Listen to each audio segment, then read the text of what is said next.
tayo ngayon sa aking CNS garden na napabayaan. Napabayaan ko na to talaga. Sobra. So, nung isang beses, I think that was a month ago, sinave natin, sinubukan natin i-save yung iba. Tapos, kasi nga, ang naging peste ko dito ay mga ibon, yung mga maya. Kasi nga, nahilig sila magtambay dito sa aking garden. Tapos, ginagawa nilang pahingahan yung mga paso. Tapos, hinuhukayan nila ito. So, ngayon, ang nangyayari, nahuhukay yung mga halaman, nawawala sa pagkatanim, tapos wala na laman yung paso. So, ganun. Doon na ano yung ating mga halaman. At ngayong araw, ilang araw bago matapos ang bakasyon, ay pinlano ko talagang ayusin dito. Although, maya kung kailan ako nagdesisyon na maglinis dito o mag-ayos, umambo naman. So, sige, we will see pa rin kung paano magagawa natin. Pero, hindi na naman ganun dumi or kagulo ulit. Pero yung mga inayos ko na, ginulo ulit ng mga ibon. So, may mga kalat na naman ng mga pamis, ng mga lupa sa mga shelves. So, yun yung mga ayusin natin. Pero for now, ang i-clear ko ay itong lamesang ito, kasi para yung tuwing maglilinis tayo, may paglalagyan tayo ng mga anong tawag dito, ng mga paso. Okay? So, ito ay wala. Puro ano lang naman to, puro paso. O karamihan dito, pasong walang laman or mga for repotting natin. So, ganun ang gagawin natin. Pag meron tayo ng for repotting, rilipat natin kagad. Pag wala, tatanggalin natin ang lupa. Dinala ko na rin dito yung balde or drum na pwede natin paglagyan ng lupa. Okay? So, meron din tayo mga irilipat na pwede,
kita nyo ba yan? Ayan o. Ayan, yan yung mga lupa. Ayan, katulad nito o. Nawawala yung lupa niya. Kasi nandun nga lahat sa... Ayan o, ayan o.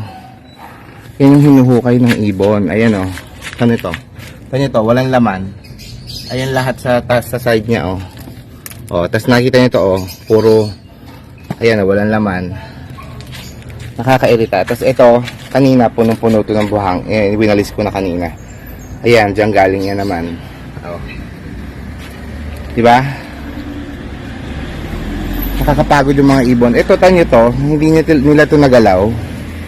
So, medyo okay yung itsura pa dito. Pero although, parang wala nang laman yun. Ewan ko, tingnan natin yung kung may laman.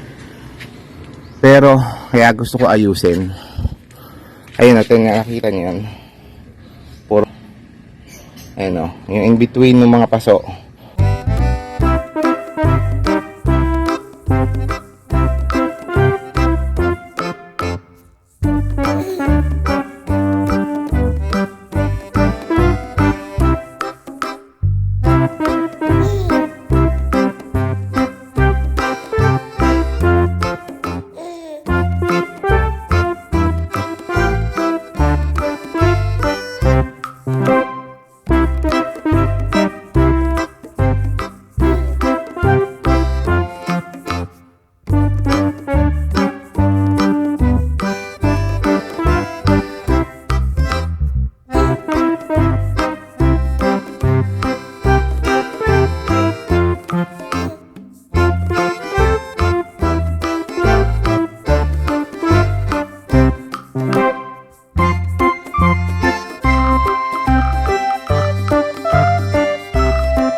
the next day.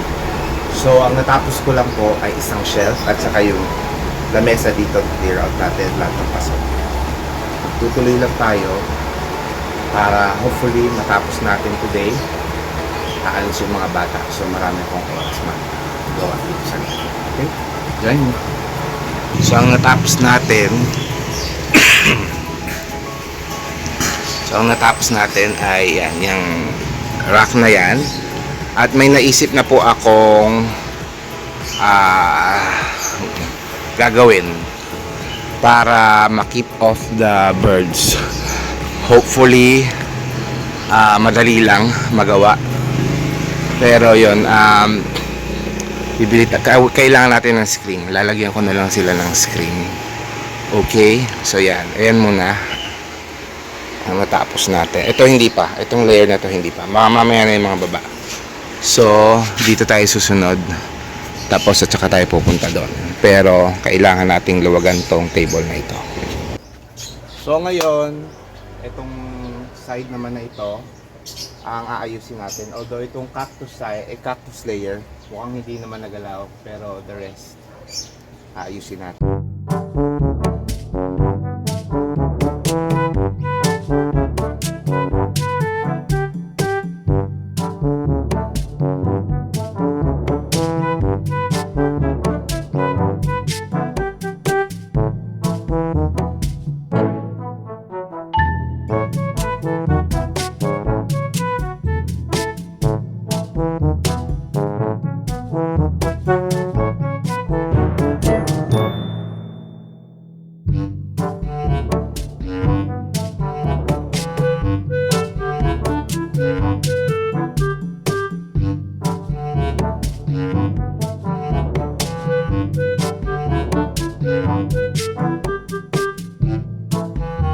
Kids, day 3 tayo dito sa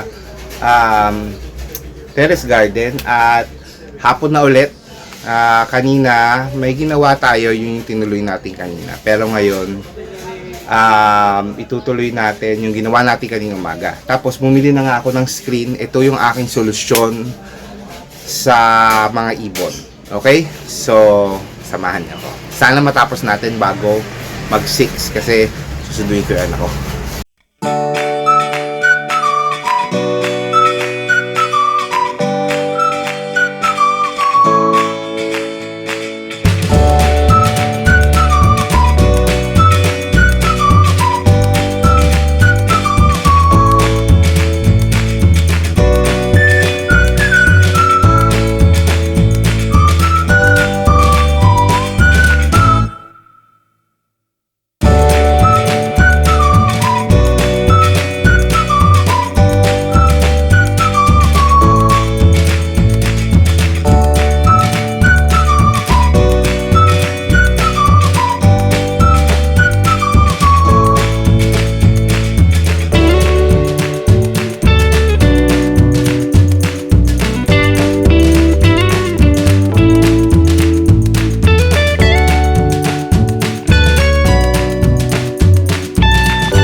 Isip ko, antayin ko na lang to dito para taas pala. Kailangan ko itaas pala ito. Ay, babae.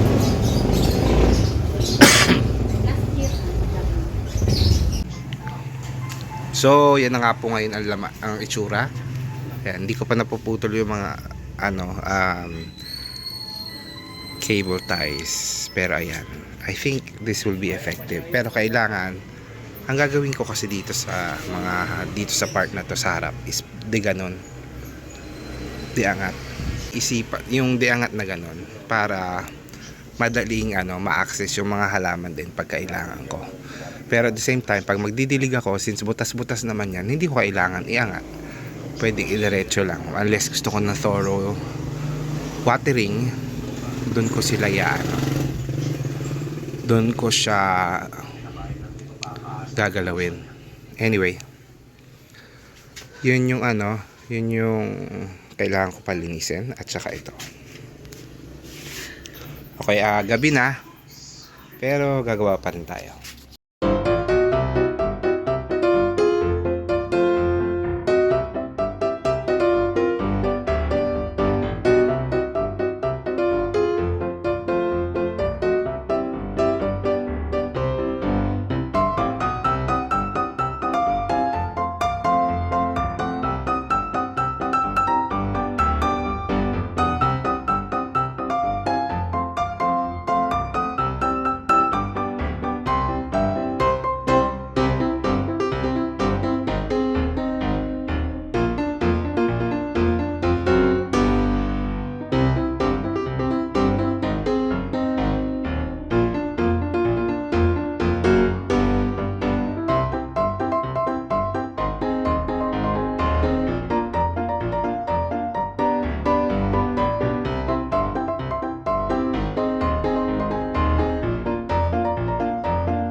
Gabi na, nagtatrabaho pa ako kasi bukas aalis kami, kaya as much as possible gusto kong matapos ito, kaya makabawas man lang. Alam kong manggugulo ulit yung mga ibon sa mga susunod na araw na wala ako, pero at least pagbalik namin konti na lang yung aayusin ko, kasi katulad nito nalagyan ko na ng kahit pa paano medyo mag-iisip yung mga ibon ng ilang araw o isang araw siguro na yan, bago yung net na yan. Tapos dito ay titingnan ko muna kung kakasya to dito yung dala ko, yung binili ko ngayon. Tapos bibili ko rin ito kasi ito mapapalibig na natin, no? Ito hindi kailangan dahil hindi ito pinagtitipan ng mga ibon tong part nito. Tapos ito hindi ko alam kung malalagyan ko to kasi vertical garden to eh. So bahala na, okay?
Gawa natin ngayon.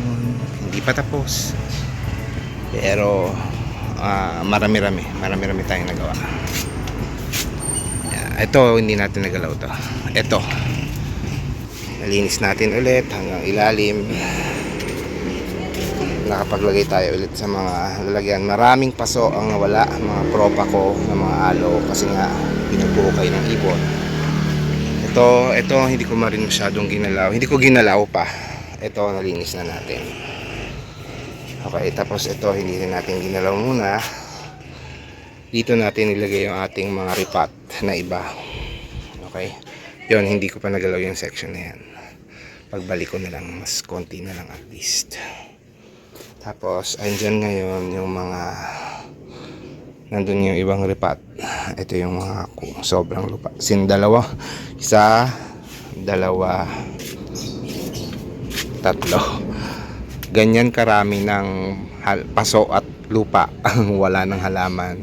Kasi dati to punong-puno to hanggang baba. Ayan.